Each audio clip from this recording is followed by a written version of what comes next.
السلام علیکم، good afternoon. اس وقت پاکستان کے جو موسمی حالات کے اوپر میں تھوڑی سی روشنی ڈالنا چاہتا ہوں تاکہ ہم کچھ نقصانات سے ہم بچ رہیں۔ آج منگل کا دن ہے، 22 تاریخ ہے، 2025 کا یہ سال ہے۔ مانسون کا یہ دوسرا اسپیل جاری ہو گیا ہے۔ اس کے بعد اسلام آباد میں تو مسلسل بارشیں ہو رہی ہیں، وہاں تقریباً کوئی 120 ملی میٹر بارش ہو چکی ہے۔ جو برساتی نالے ہیں ان میں سے پانی باہر ابل رہا ہے، وہ سڑکوں اور مکانات کو نقصان پہنچا رہا ہے۔ حکومت بھی اعلان کر رہی ہے کہ آپ محفوظ مقامات پہ چلے جائیں، اور خاص طور پر یہ پرانے جو درخت ہیں یا پرانے مکانات ہیں، اور یہ جو ایڈورٹائزمنٹ کے لیے بڑے بڑے ہم نے بورڈ لگوائے ہوئے ہیں، ان سے بھی احتیاط رکھیے گا۔ یہ بارش، ہوا اور بجلی کے ساتھ یہ جانی نقصان کا سبب ہونے کا اندیشہ ہوتا ہے۔ تو خاص طور پر یہ اسلام آباد میں تو اس وقت گاہے بگاہے زبردست یہ بارشیں ہو رہی ہیں۔ یہ مانسون کا دوسرا اسپیل ہے۔ اب ہم پاکستان کے دوسرے صوبے پنجاب کی طرف آتے ہیں۔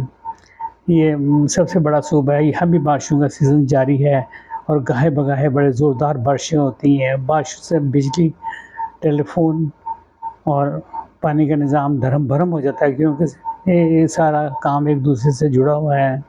ہمیں بڑی احتیاط رکھنی چاہیے۔ جو نئے پل بنے ہیں، جو نئی سڑکیں بنے ہیں، ان پہ تو کچھ سیوریج کا خاص انتظام بھی نہیں ہے، پانی کھڑا ہو جاتا ہے اور سڑکیں بہنی شروع ہو جاتی ہیں۔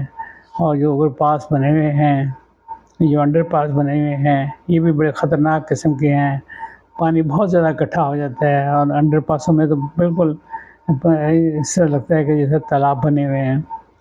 تو ہمیں بھی یہی اپنے آپ کو بڑے احتیاط کرنا چاہیے، اور گھر سے بہت کوئی ضروری کام ہو تو نکلیں، اور بڑی احتیاط بچوں کے لیے بھی خاص طور پر آپ بڑا احتیاط کریں، اور کھانے پینے کے سلسلے میں بھی بہت احتیاط رکھیں۔ باسی کھانے کو بالکل نہ کھائیں، ابلا ہوا پانی استعمال کریں، اور بچوں کو خود کو اپنے آپ کو محفوظ اور گھر میں رکھیں، اور کم سے کم اور بجلی کے نظام سے بھی آپ بچے رہیں، کیونکہ بجلی کی بھی لیکیج وغیرہ ہوتی ہیں پانی میں، یا پولز میں یہ کرنٹ آ جاتے ہیں، ان سے بڑی ہلاکتیں ہوتی ہیں، بڑی پریشانی اٹھانی پڑتی ہیں۔ تو یہ اللہ میاں خیر کرے گا، یہ وقت بھی گزر ہی جائے گا۔ بس ہمیں احتیاط کی ضرورت ہے۔ اگر ہم احتیاط کریں گے تو ہم بیماریوں سے بھی بچ رہیں گے، اور جانی اور مالی نقصانات سے بھی ہم محفوظ رہیں گے، اور ہمیں اپنے آپ کو بس الرٹ رکھنا ہے۔ اور حکومت کو چاہیے کہ وہ بھی پوری طرح الرٹ رہے، کوئی ایسا واقعہ یا کوئی ایسا حادثہ آئے، وہاں وہ امیڈیٹلی اپنی فورسز بھیج کے وہاں کے معاملات کو طے کریں، تاکہ کم سے کم جانی نقصانات ہوں، اور کم سے کم مالی نقصانات ہوں، اور لوگ محفوظ رہیں۔ تو یہی تھا میرا بس آج کا یہ چھوٹا سا بلیٹن۔ یہ دوسرے اپنے ساتھیوں اور بھائیوں کو بھی یہ پاس آن کر دیجیے گا، تاکہ وہ بھی باخبر ہو جائیں۔